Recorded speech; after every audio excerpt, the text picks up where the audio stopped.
Bonjour à tous. Alors, arrête d'aller. Voilà, me revoilà dans mon endroit préféré.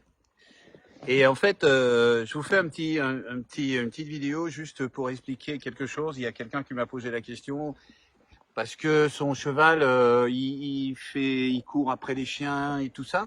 Et donc, des fois, il donne des coups de pied aux chiens. Et donc, en fait, elle dit, mais moi, il m'a jamais touché, il m'a jamais donné un coup de pied. Est-ce que il pourrait, est-ce qu'il me respecte ou est-ce qu'il me respecte pas? Et en fait, les chevaux ne se respectent pas entre eux déjà. Hein, le fait de se respecter, c'est vraiment, c'est un concept humain, le respect. C'est pas un concept équin. C'est-à-dire que les chevaux entre eux, ils se respectent pas parce qu'il y a une hiérarchie à tenir.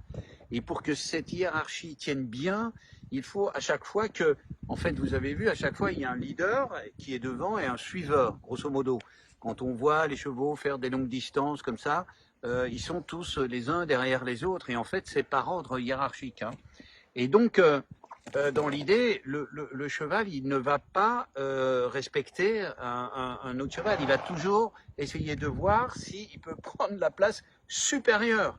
Parce qu'en fait, dans la nature, en fait, si jamais il y a un fauve qui arrive, bah, il va prendre celui qui est en dernier. Arrête-moi. Il va prendre celui qui est en dernier. Donc, il va prendre le dernier, celui qui est en bas de l'échelle sociale. Et donc, il ne faut pas être en bas de l'échelle sociale. Donc, ils sont toujours obligés d'un peu de gravir. Et ça fait partie de leur nature, de voir aussi est-ce que celui qui est le leader, on va dire, est-ce que lui, il peut m'aider ou me prendre en charge si les autres chevaux du troupeau viennent m'embêter. Et donc, c'est un peu dans cet ordre-là, quoi. C'est un peu plus complexe, mais grosso modo, c'est un peu ça. Donc, dans l'idée, si le cheval, il vient vous embêter, il vient, entre guillemets, nous, ce qu'on appelle, c'est tester, parce qu'en fait, c'est vraiment un test pour voir si vous êtes suffisamment solide dans votre tête, dans vos intentions, dans vos émotions, si vous savez vous maîtriser, si vous savez vous contrôler le cheval et tout ça, eh bien, à ce moment-là, ils vont vous respecter, entre guillemets. Hein, je dis bien entre guillemets, parce qu'un cheval ne respecte pas c'est pas dans son concept, il peut pas penser ça, c'est pas dans son cerveau, ça peut pas être intégré. Hein.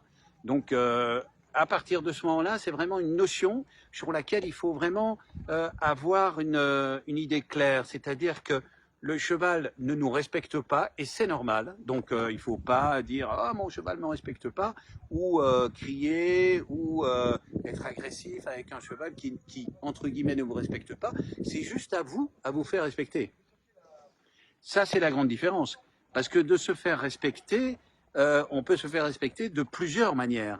Et évidemment, il y a plein de bonnes manières et il y a plein de mauvaises manières. Et il faut éviter les mauvaises manières. C'est-à-dire qu'il faut toujours pouvoir contrôler son état émotionnel et il ne faut pas punir parce qu'un cheval, la punition, il ne peut pas la comprendre non plus. J'en parlerai dans une autre vidéo.